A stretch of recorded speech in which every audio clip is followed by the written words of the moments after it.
بسم اللہ الرحمن الرحیم۔ السلام علیکم ڈیئر کلاس،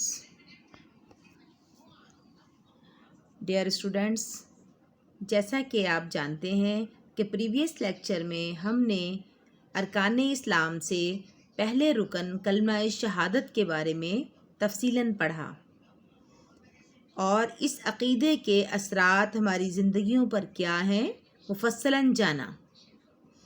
آج ہم عبادات میں سے سب سے اہم عبادت نماز کے بارے میں پڑھیں گے۔ نماز اسلام ایک مکمل اور جامع نظام حیات ہے۔ وہ اپنے پیروکاروں کو چند اعتقادات ہی دے دینے پر اکتفا نہیں کرتا، بلکہ ان کی پوری زندگی کو ان اعتقادات کے سانچے میں ڈھالنے کے لیے عبادات کا ایک نظام مقرر کرتا ہے، جو نماز، زکوٰۃ، روزے اور حج پر مشتمل ہے۔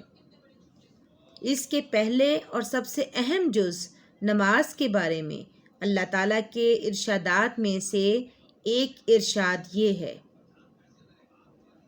بسم اللہ الرحمن الرحیم، اقیموا الصلاۃ ولا تکونوا من المشرکین، سورہ روم آیت نمبر 31۔ ترجمہ: قائم رکھو نماز اور مت ہو شرک کرنے والوں میں۔ نبی کریم صلی اللہ علیہ وآلہ وسلم کی بہت سی احادیث نماز کی تاکید پر مشتمل ہیں، جن میں سے ایک یہ ہے: رأس الامر الاسلام وعمودہ الصلاۃ۔ ترجمہ: دین کی اصل بنیاد اللہ اور رسول صلی اللہ علیہ وآلہ وسلم کے سامنے سر تسلیم خم کر دینا ہے، اور اس عمارت کا ستون نماز ہے۔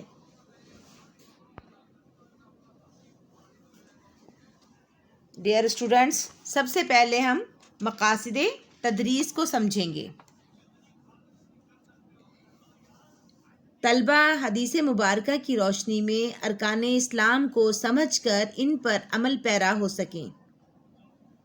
نمبر 2، قرآن و حدیث کی روشنی میں نماز کی اہمیت کو سمجھ سکیں گے۔ اور نمبر 3، نماز دین کا ستون ہے، نماز کی اہمیت کو سمجھیں گے اور عملی زندگی میں نماز کی پابندی کی طرف راغب ہوں گے۔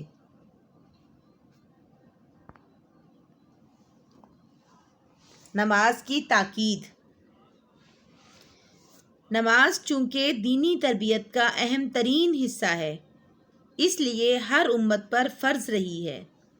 تمام انبیاء اپنی امتوں کو نماز کی تلقین کرتے رہے۔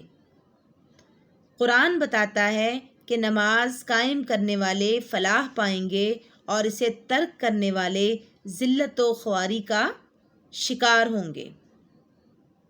ایک آیت میں مذکور ہے کہ جب عذاب کے فرشتے جہنمیوں سے عذاب پانے کی وجہ دریافت کریں گے تو وہ اپنے جہنم میں پھینکے جانے کی ایک وجہ یہ بتائیں گے: قالوا لم نک من المصلین، سورہ مدثر آیت نمبر 43۔ ترجمہ: وہ بولے ہم نہ تھے نماز پڑھتے، یعنی جہنم میں پھینکے جانے کی وجہ یہ ہوگی کہ ہم نماز نہیں پڑھتے تھے۔ دل و زبان سے اللہ تعالیٰ کو معبود تسلیم کرنے کے بعد اس کے سب سے اہم حکم نماز کی ادائیگی سے انحراف ایک طرح سے اللہ تعالیٰ کو معبود ماننے سے انکار کے برابر ہے۔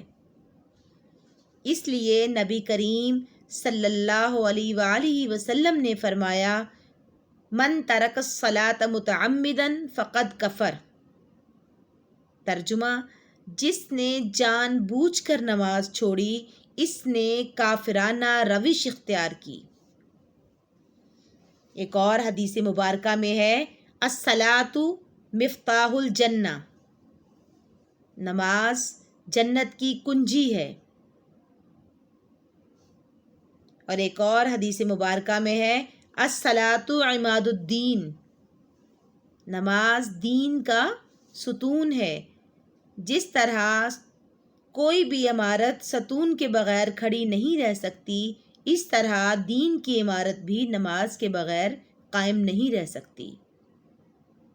ایک اور جگہ پہ نبی کریم صلی اللہ علیہ وآلہ وسلم کا ارشاد گرامی ہے، الصلاۃ معراج المومن، نماز مومن کی معراج ہے، کیونکہ نماز کے دوران انسان اپنے رب کے سامنے اس طرح کھڑا ہوتا ہے گویا کہ اس کا رب بھی اس کے سامنے ہے۔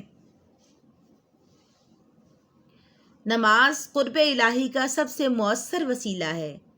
نبی اکرم صلی اللہ علیہ وآلہ وسلم کا ارشاد ہے، ان احدکم اذا صلی یناجی ربہ، ترجمہ، جب تم میں سے کوئی نماز پڑھتا ہے تو گویا اپنے رب سے چپکے چپکے بات چیت کرتا ہے۔ اسی اہمیت کے پیش نظر قیامت کے روز سب سے پہلے نماز کا حساب ہوگا۔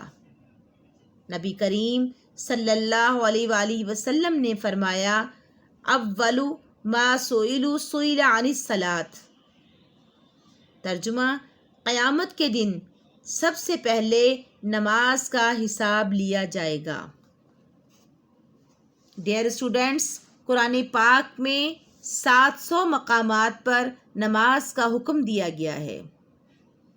اس سے اس چیز کا اندازہ ہوتا ہے کہ نماز کی ہمارے دین میں کتنی زیادہ اہمیت ہے، اور نماز کو کس طریقے سے ادا کرنا ہے، اس کا طریقہ ہمیں ہمارے پیارے نبی صلی اللہ علیہ وآلہ وسلم نے سکھایا ہے۔ ڈیئر اسٹوڈینٹس، کوشش کریں کہ نماز کی پابندی کریں، کیونکہ نماز جو ہے برائی اور بے حیائی کے کاموں سے روکتی ہے۔ فی امان اللہ۔